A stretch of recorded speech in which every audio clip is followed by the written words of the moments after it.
All right, so it is 9 o'clock or 9:01. I think, do we have everybody, Ms. Harlos? Do you want to just verify?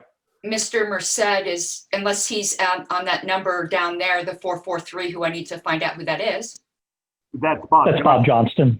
Okay, so we do not have Mr. Merced. Okay.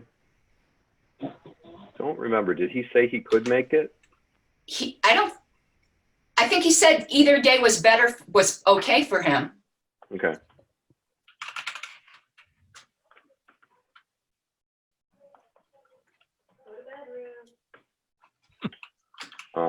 Well, I think a couple minutes after we can probably get started and call it to order. It's Zoom, so do you have any people that you need to find out who it is, or was that just Bob? No, it was just Bob. Okay, then the purpose of the call is to discuss this Maryland drive. I will recognize Mr. Redpath to open it up with a motion, and then I assume Mr. Redpath will recognize Mr. Johnston at such time as it is appropriate. I imagine so, but I will open up with a motion, and that is to encumber $15,000 of LNC cash for to assist in the Libertarian Party of Maryland petition call. I'll second that, Mr. Chairman. All right, so we have a motion and a second from Dr. Lark. Mr. Redpath, you may speak to your motion. Thank you. We may need to complete a Maryland petition drive in order to regain ballot access. I say may because there is ongoing litigation that everybody should know about, where because we have, I believe, 22,000 registered voters in the state of Maryland, the argument has been made in litigation that it is redundant or unnecessary.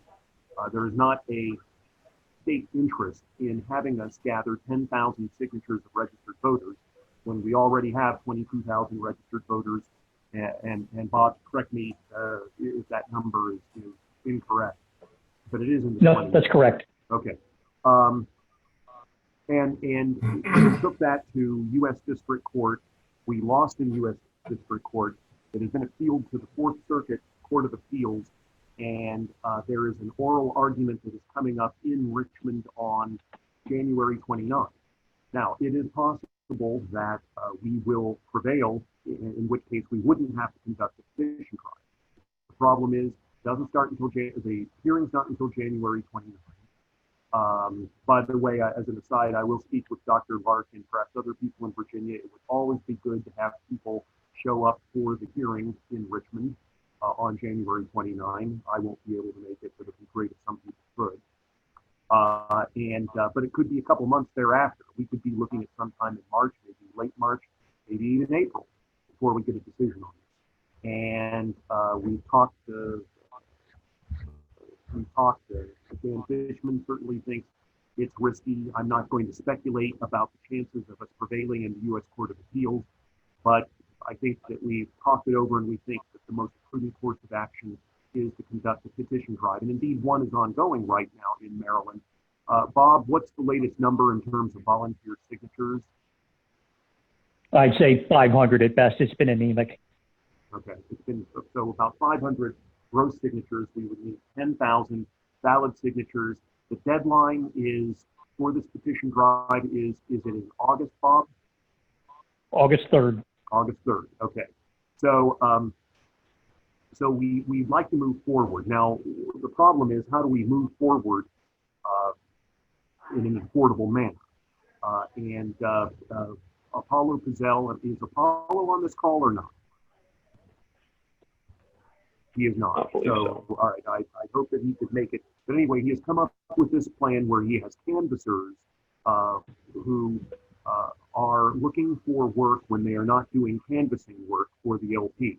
And the plan is to line up, I believe, 5 of these people and eventually get them to Maryland to conduct a petition drive where they are basically going to be on fixed compensation If this plan, and there was the written plan that was submitted earlier today to people, it's one pager, but we estimate a cost of about $17,000 per month that should generate, the goal would be to generate 10,000 signatures in a month.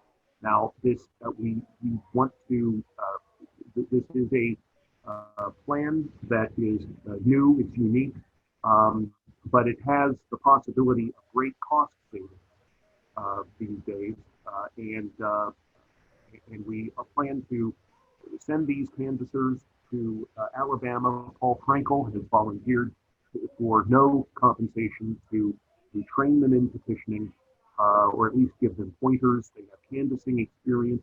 We think they can do this. I cannot guarantee this would be a success, but it might be a success.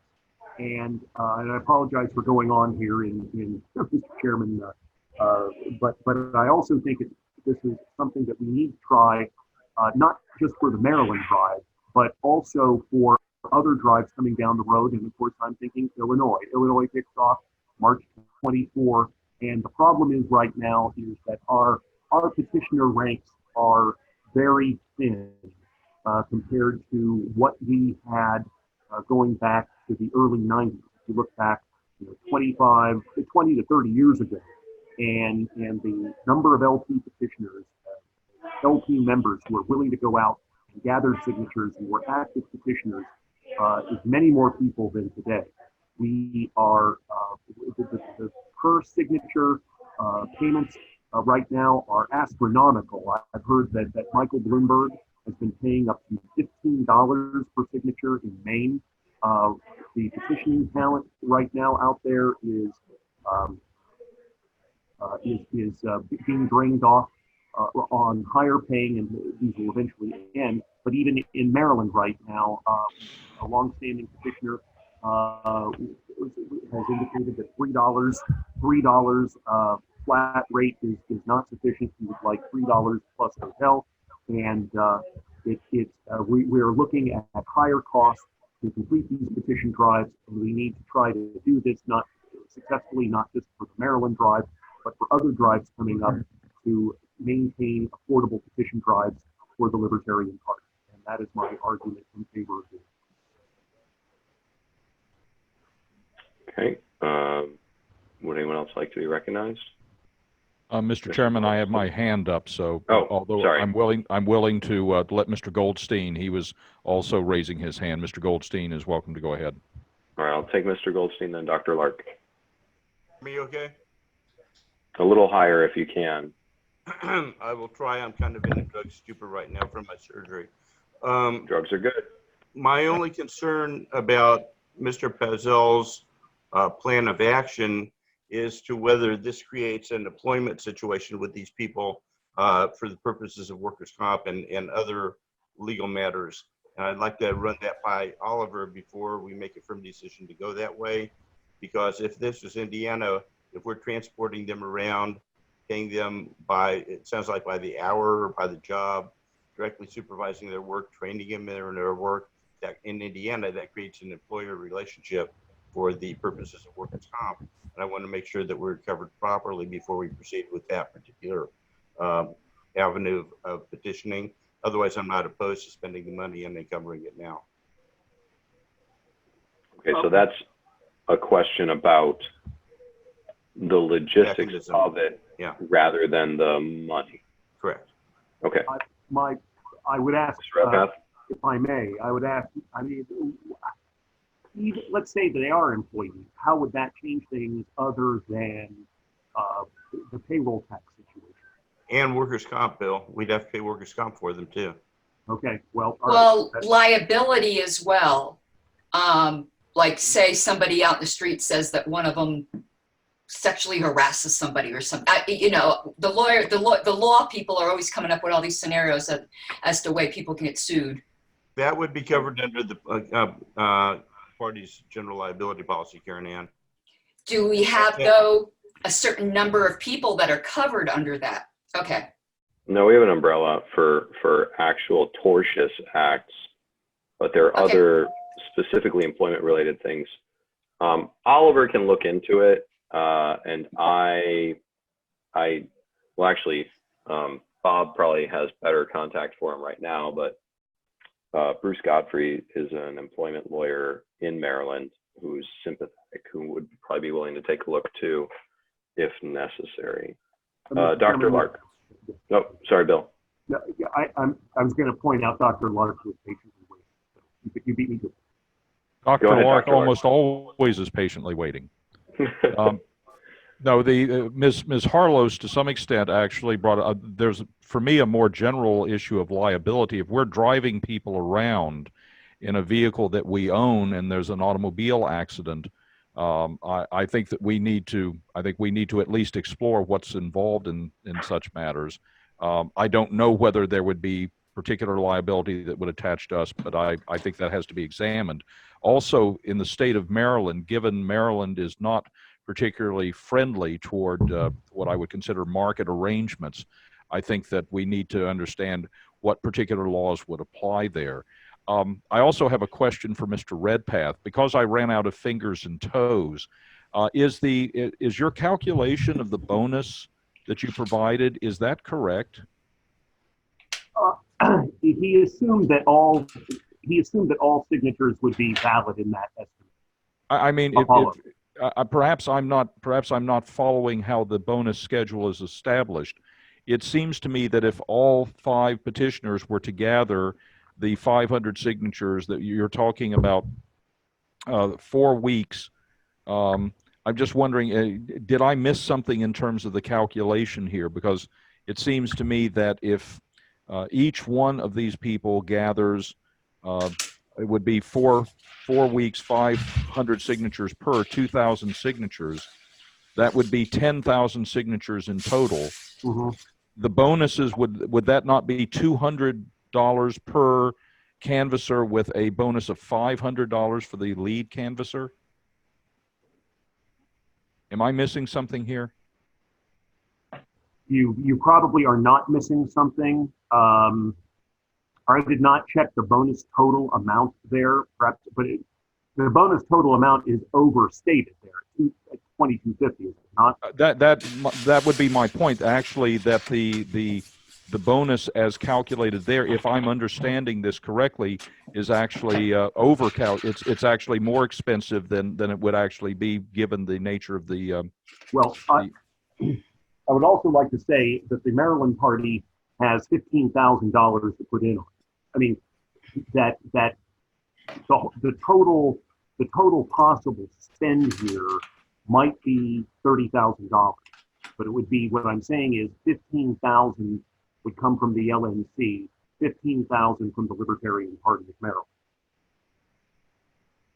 And they're also going to Alabama. There will be some costs incurred in going to Alabama, which I would presume the LNC would be responsible for. But the LP of Maryland has $15,000 to put toward this petition trial.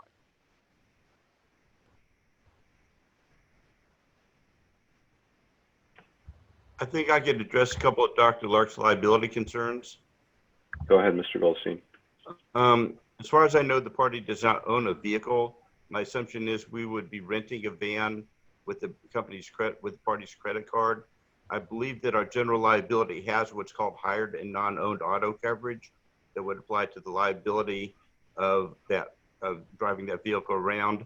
And if these people are considered employees, then if they're injured in a car wreck, they would be covered by that workers' compensation policy. Well, that very well may be down to the definition of who these people are and our legal relationship with them. Excuse me, Mr. Goldstein. Thank you. What happens if let's say that we have the vehicle, or these people are working for us, and let's say they hurt someone in an automobile accident. In other words, there's liability there. Again, I'm not an attorney. That would be covered under the hired auto part. That would, okay. Thank you. Yeah. Thank you. And Mr. Chairman, if I may, I mean, certainly we don't intend to purchase a vehicle. There would be a rental car involved. Now, I would also say this. There may also be some Uber expenses here. I mean, I'm a little bit concerned about the practicality of you know, hauling someone, everybody jump into the car and they drive around and drop people off at various places. That might work. There may be instances where, you know, somebody has to move and they can't wait for the car to come and pick them up. So there are some logistics concerns here. So we need a test here. We need a test of a way to possibly gather signatures at a far lower cost than what is being paid in the marketplace these days. I presume we're going to need dedicated LP members to accept that lower compensation. This is, I mean, even though valid access experiment is misspelled there, experiment is misspelled, that is, to a certain extent, that is correct. That is correct. This is, to a certain extent, an experiment, and we do need to give this a whirl, I think, a serious chance as soon as possible. See if this can be, particularly before the Illinois drive starts, which is 10 weeks from this coming Tuesday, I believe.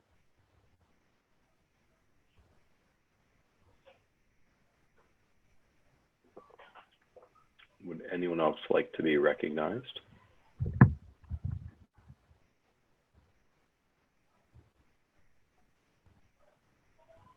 Yeah. Mr. Hagan. We're assuming they'll do what, at least 500 signatures, but what if they like go way below that? I'm assuming we know the people we're hiring, so this probably won't be a problem. But is there anything for if they say one of them is a slacker? Well, I think that Apollo gets lots of applications, is my understanding. Perhaps the chairman could shed some light on that, but I think that, you know, the person would be replaced, or you know, the hire would not continue, I would think. I mean, I think 500 is doable. Years ago, I used to use a rule of thumb of 750 SIGs per week. But these days I would use a lower number per manager. I have a quick logistical question. As I recall, in Maryland, any registered voter can sign this petition. Is that right, Bob? Yes. Okay. And to answer Mr. Higgins' question, whenever you have a non-per signature, like it's not a piecework contract, you typically just keep track of whether or not somebody is making numbers that are acceptable. And if they're not acceptable, then you let them go be somewhere else.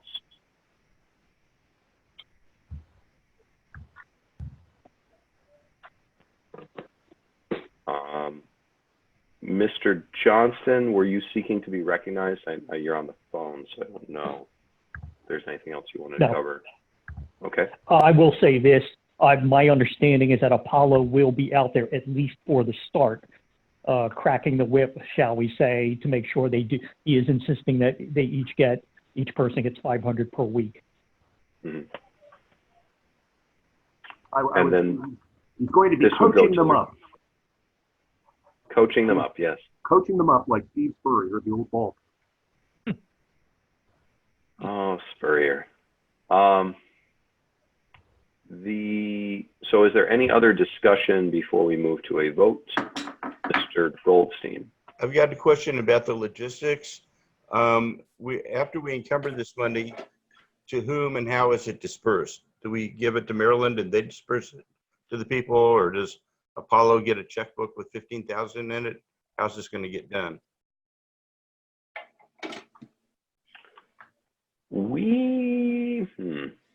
I believe logistically, the closest thing we have to this was the door knocking and canvassing operation during the 2018 cycle. And I believe we paid those out of National Party funds directly. I think they were run through Robert Kraus. I don't know, Bob, do you think it will work differently than that? I mean, how do you see it working from the Maryland party's end? Apollo insisted that we would not have our hands involved in any transactions, which is fine by me. Okay, so from the national party's coffers. And I think a determination by our council as to the legal status of these workers needs to be done before this thing's implemented. Okay, so that is that a modification to the motion, or I don't recall the motion exactly. It was I think to it was, encumber I think it was just a 15,000. cough of $15,000. Yeah, that's simple. Yeah, I think, so I don't think that requires a modification to the motion, but, you know, we can have those concerns addressed or at least examined by Mr. Hall prior to dispersing the funds or going forward. Mr. Chairman, may I suggest Go ahead, Mr. Redpath. that we get counseling from Mr. Hall on this, and then maybe do this via an EC email ballot? Is that legal? It's legal, but it's inefficient. It would be a lot better for us to encumber the money and maybe modify the motion to make it contingent on a recommendation from council that it would not expose us to undue liability. I would make that proposal. Okay. Ms. Harlos, do you know how to amend Mr. Redpath's motion to make that clear? Uh-huh.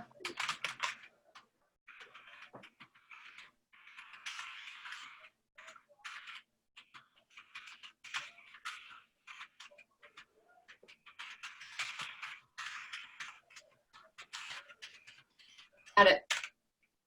Okay, so can you read what that looks like to you? Sure. Move to encumber 15,000 of LNC cash to assist in the Libertarian Party of Maryland petition drive, with a proviso that this would not go into effect until council advises that the party will not incur undue liability. I think funds instead of cash. Okay, funds. Yeah, probably. I was quoting Mr. Redpath. We could just say $15,000 and then, but I'm a ruthless editor that way. Does that work for you, Mr. Redpath, as far as the amendment? Yes. Is there any objection from anyone on the executive committee? Or 15,000 Federal Reserve notes. Is there any objection to the amendment from anyone on the body, since we're doing it without an official vote? Hearing no objection, the motion will be amended that way. Is there any further discussion prior to moving to a vote? Hearing no further discussion, we will proceed to a roll call. Go ahead, Ms. Harlos. Okay, Mr. Goldstein? Aye. I will vote yes. Mr. Hagan? Yes. Mr. Redpath? Yes. Dr. Lark? Aye. Would you like to vote, Mr. Chair? No, thank you. So it's 5 to none. You voted yes, I take it? I did, obviously, yeah. Okay. And then is there any further business? Hearing no further business. One quick question while I have both Bob and Bill on the call. I did tell a reporter today that we are at 34 states for which we have presidential ballot access. Is that accurate? I would refer to the LNC report. I think that's accurate, but the ballot access report had it. Hold on. No, I mean after North Dakota is 34 accurate. Hold on. 34 plus DC. 34 in DC. Okay. Okay. All right. I'd have to check my report, but I believe that is correct. And we are still on track for 50 because that was the other thing I told the reporter. Yes. Okay. All right. All right. I'm going to bed, whoever yelled that. It's probably my wife yelling at my daughter. But but it's good advice for all of us, especially those that have an early call for a studio.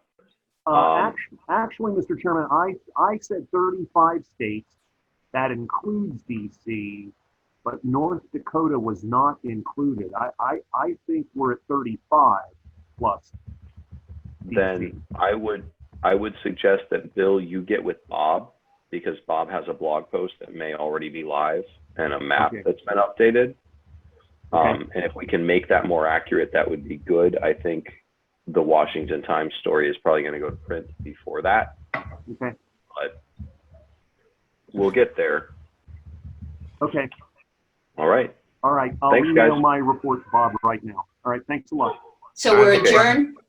Yes, Adjourn? I was going to say, is there a motion to adjourn? Yep. Okay. Is there objection? Hearing none. Everyone have a great night. Thanks for doing this on short notice. Thanks. And I don't know, am I going to see any of you in New Hampshire? No. Not I, Mr. Chairman. I'll see you in Phoenix. I mean, Tucson. No, Are you I'm going to not be going. there? Oh, No. I thought you were going anyway. Okay, well, then I won't see you in Tucson. No, I can't make the travel. All right. Well, everyone have a great weekend. Thanks a All lot. right, good All right. night. Thank you, Mr. And Chairman. thanks to all of you on the executive committee. All right. Thank All you, right. Bob. You, Good Bob. night. Thank you, Mr. Bye-bye. Johnston. Bye. Welcome.